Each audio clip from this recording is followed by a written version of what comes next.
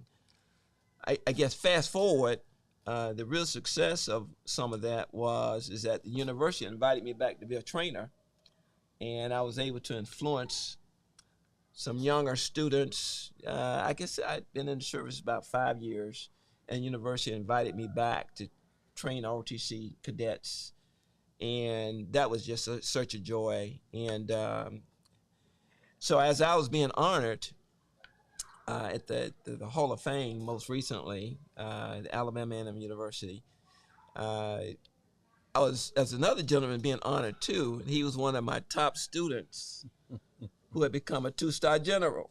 Wow. And that's what you really want. Of course, you want to be successful in your endeavors, but anybody that you would influence or you would train along the way, you want them to be not as good, but better than you. Of course, of course. And so General Patrick Burton was one of my star students in college, and we stepped out on the stage with 2 stars. You know, you just can't believe and understand how happy I was here running. And that along the way, there's just a plethora of colonels and lieutenant colonels that along the time that I had trained ROTC at Alabama University, we were being very successful with those guys. And so, but the 2-star was like the crowning victory for me, to know that I was able to influence someone of senior rank. Leaving an impact in somebody. Leaving an impact. Yes. Leaving an impact. And what a great, we took pictures together and told old war stories of college days and those kind of things, you know. And you know what is so amazing, you know, having the opportunity to talk with you. And, you know, I come in always dressed the part. You also, even you're retired, still giving back to the community and helping the community. You oversee the Forest Park Senior Center. Yes. Over on Liberty Heights. That's right. Just doing some amazing things and steady giving back, steady training. I think that we need more men. I think that's something that our community lack. The word says, honor your mother and father, for your days shall be long upon this earth. I think that we have gotten away from honoring even our elders. So I want to kind of tap into that a little bit about honor, because I'm definitely honoring you this evening. And we got Father's Day that's coming up, and you are someone that I believe that distinguished, that actually stands out for years, that you've trained and helped others, given to your country, serving and training and giving to the community. And as retired, some people can say, well, you know what, I'm retired, I've done enough. But you can never beat God-given, because you're still giving. You're still helping out in the community.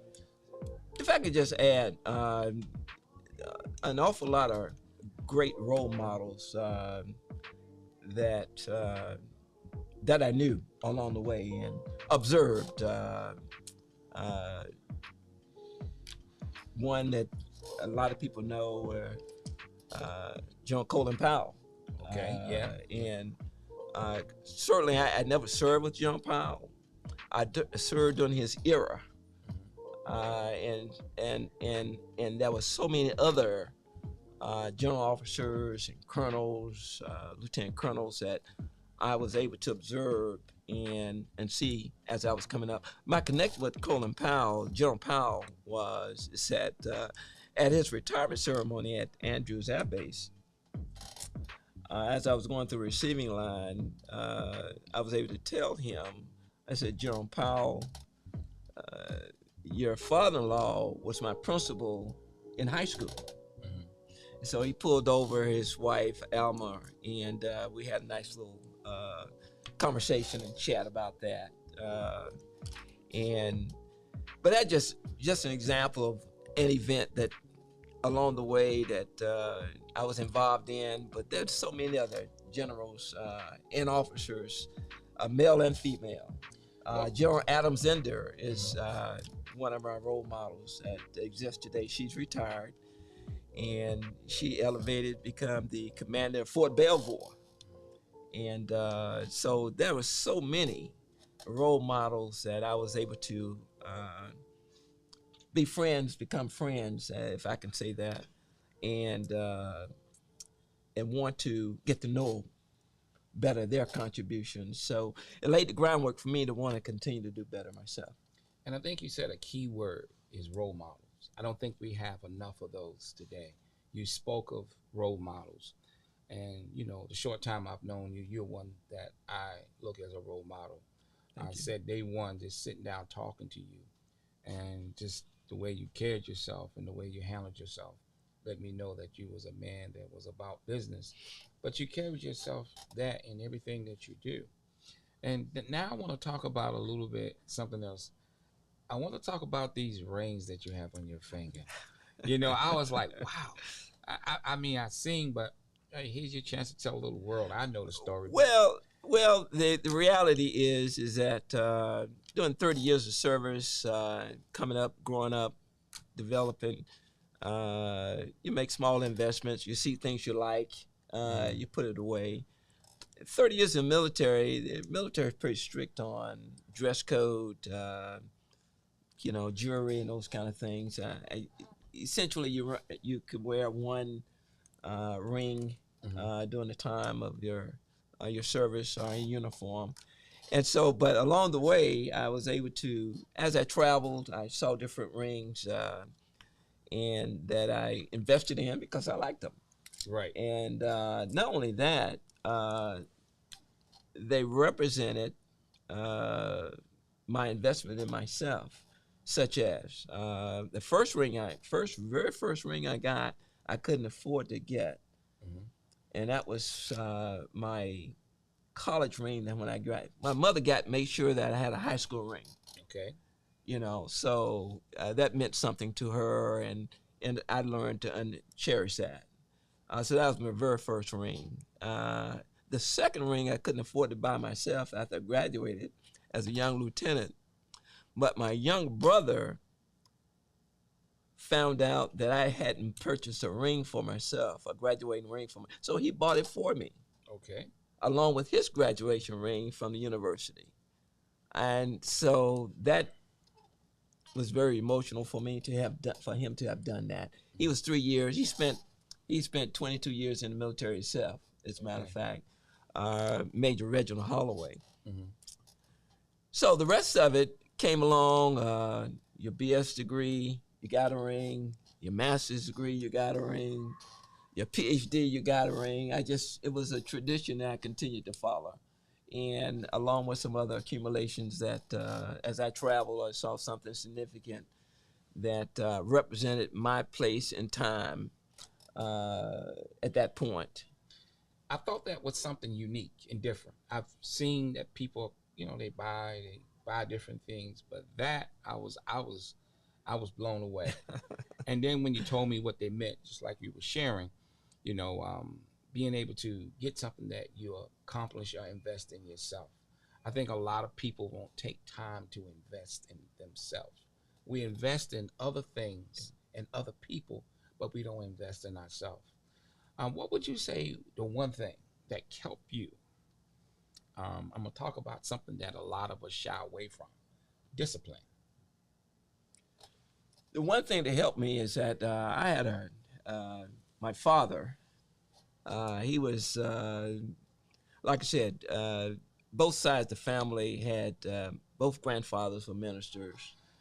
And my father was not a minister, but he believed in the Word of God. Mm. And my mother was in the ministry, but she believed in the Word of God. And a lot of what and who I became spawned from that relationship with my mother and father. My father died when I was 14 years old, but I had a strong role model for a mother. Mm.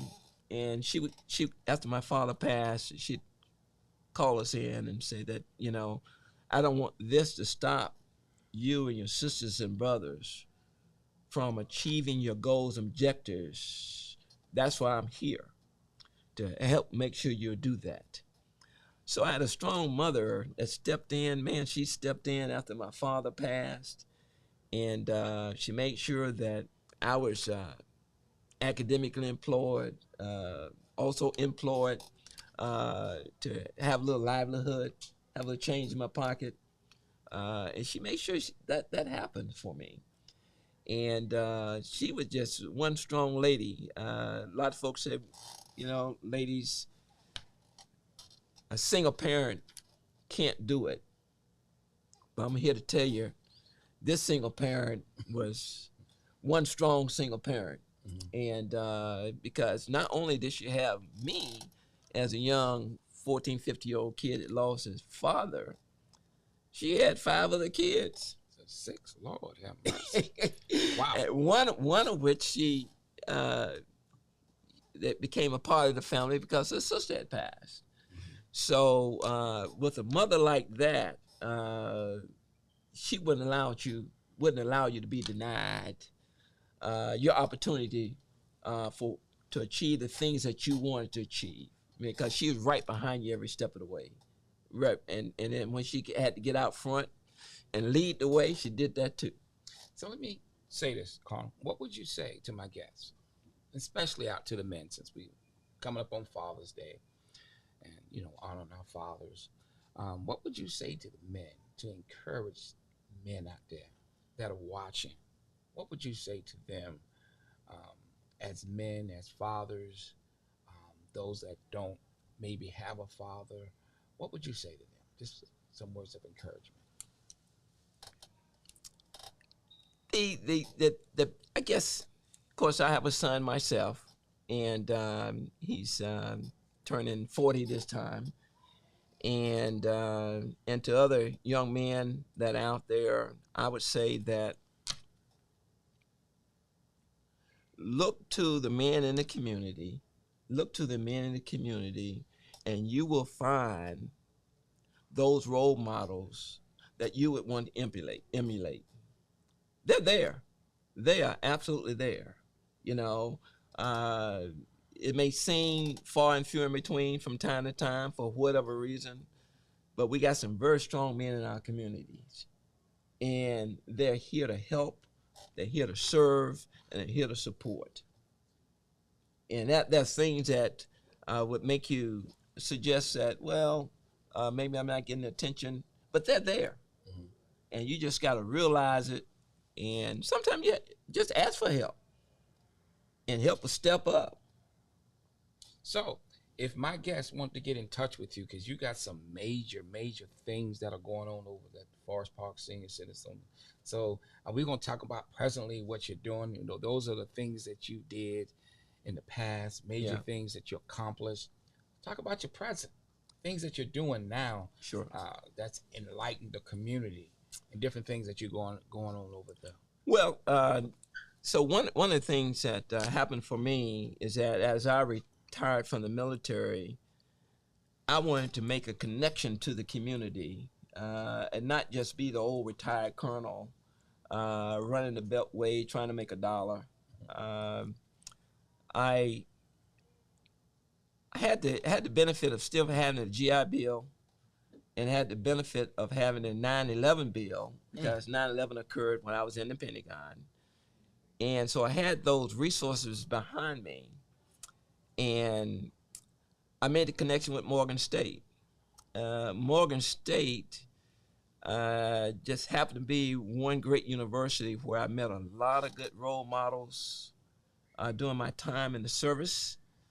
And I said, if I could ever be among the faculty and students that have spawned these great men and women that I know from Morgan State University, I'd love to be a part of them. And so fast forward, as things occurred, I had a chance to meet with my educational director from right at retirement, and they said that, so Colonel, what are you going to do now? I said, well, I think I'll go back and get another master's or something like that. So my educational advisor says, whatever you do, don't do that. I said, what do you mean? He says, get a doctor's degree, get a PhD.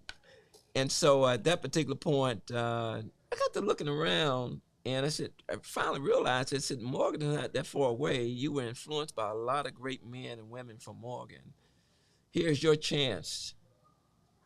Here's your chance to see what you're made of, what you're really made of. And so I went out to Morgan State, and they embraced my presence. Mm-hmm. And next thing I know, I was in the PhD seminar, working on my PhD. And what great professors and instructors I had there. So while I was going through the process at Morgan, I had to learn what was a 501c3. Being a military guy, you're kind of isolated from some of those business terms. I had to find out what a 501c3 is and do some research. And part of that research took me to Forest Park Senior Center. Yep. So the board of directors and the director at the time liked the research I did for them. And because that research was, detailed research, comprehensive, I got a letter in the mail. It says, Colonel, we'd like for you to be a part of the Forest Park Senior Center, and as one of our board members. And what an honor that was, because, going through retirement and trying to find yourself, working on my PhD at the same time, but you still had to have some kind of identity. And so Forest Park gave me that identity. That mission is all about seniors and right. Celebrating seniors, identifying things, being advocate for seniors. We have parties, and the politicians realize the importance of Forest Park Senior Center, and they come and visit our seniors there. And of course, our center is a polling station and cooling station for our seniors and whatnot. So that's how I got involved in Forest Park Senior Center. Along the way, the leadership needed my involvement in some day-to-day activities. And so the president called me in and says, Lloyd, I want you to help out in this area. And I began to do that. And so I got a little bit more involved on the day-to-day activities and supporting seniors and supporting a Forest Park cause. Well, I tell you what, I am so honored just to have you and to have you on my show this evening and all the accomplishments that you had to do. And the one thing I take away, you talk about role models. I thank God for having role models, but you're one that's been a major role model and still helping so many others on so many platforms. So, I just thank you, Mr. Colonel Holloway, for being on our show this evening. It's been an honor. And any closing words before we end? What would you say to my guests that are watching? I would say, Mr. David Robinson, keep doing what you're doing. And you're recognizing the public, you're recognizing leadership, you're recognizing talent. And that's what we need more of. Amen. Yes, sir. So thank you again for watching the David Robinson Show. Real talk, real people, You're watching real the David conversation. Robinson Show. Until next time. Coyoteman Show Peace Network. out Real and talk, God real bless. people, real conversation.